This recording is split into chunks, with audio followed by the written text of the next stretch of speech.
জীবন্ত এর প্রথম কারণই ভক্তরা যদি মাকে মন প্রাণ দিয়ে কিছু বলে যায়, মা তাদের কাউকে ফেরায় না। মানে এটা আমার নিজস্ব দেখা, যে প্রথম একটা ভক্ত অনেক কান্নাকাটি করে মায়ের কাছে এসেছে, মাকে নিজের মনের কথা জানাচ্ছে। দ্বিতীয় দিনও যখনই আসছে ওর মুখে মধুর আসে, মানে মা ওর অবশ্যই মনের বাসনা পূর্ণ করছে। মাকে 5 বছরের বাচ্চা মেয়ে হিসেবে পুজো করা হয়। এর পিছনে একটি বিশেষ ঘটনা আছে। মায়ের পুরোহিত মহলের পুণ্যলগ্নে মায়ের জন্য বাজার করতে গেছিলেন। এবার বাজার করতে গিয়ে দেখেন একটা ছোট্ট 5 বছরের বাচ্চা মেয়ে পুরো মা কালীর মতন সেজে সবার কাছে ভিক্ষা চাইছে। ঠিক আমাদের যে পুরোহিত বাজার করছিলেন তার কাছেও ভিক্ষা চায়। পুরোহিত তখন তাকে ধাক্কা মেরে ফেলে দিয়ে বলে, যা কাজ করিয়ে খা। বাচ্চা মেয়েটিও তখন গা ঝাড়া দিয়ে বলে, আমি যদি কাজই পেতাম তো তোর কাছে ভিক্ষা চাইতে আসতাম। এই বলে বাচ্চা মেয়েটিও চলে যায়, আমাদের পুরোহিত চলে যায়। মা শ্যাম সুন্দরী প্রতিটি অমাবস্যা অন্ধকারে পুজো হয়, মানে কোনো রকম লাইট জ্বলে না, কেবল ঘিয়ের প্রদীপ। ওই দিন মহালয়ার অমাবস্যা অন্ধকারে পুজো হচ্ছে।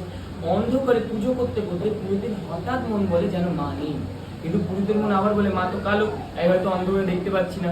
তাই পুরোহিত ঘিয়ের প্রদীপ দিয়ে মায়ের মুখের সামনে দেখে সত্যিই মা।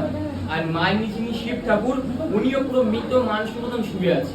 এই দেখে পুরোহিত থমকে যায়। থমকে আবার কিছুক্ষণ পরে পুরোহিতের পেছন থেকে ছুম ছুম করে নুপুরের আওয়াজ হয়, আর ধাপ করে শিবের বুকের উপর একজনের ডান পাপড়।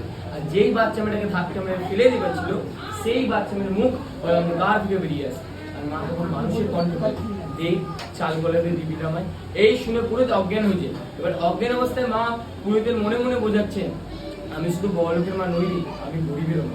এবার থেকে যে কোনো ভক্ত এক মুঠো চাল একটি পা বলে দিয়ে মাকে পুজো দেয়, মা তাদের প্রতিটা মনের বাসনা পূর্ণ করে। আর তখন থেকেই বলা হয় যে ওই বাচ্চা মেয়েটি আজ পর্যন্ত শিব ঠাকুরের উপর বিরাজমান।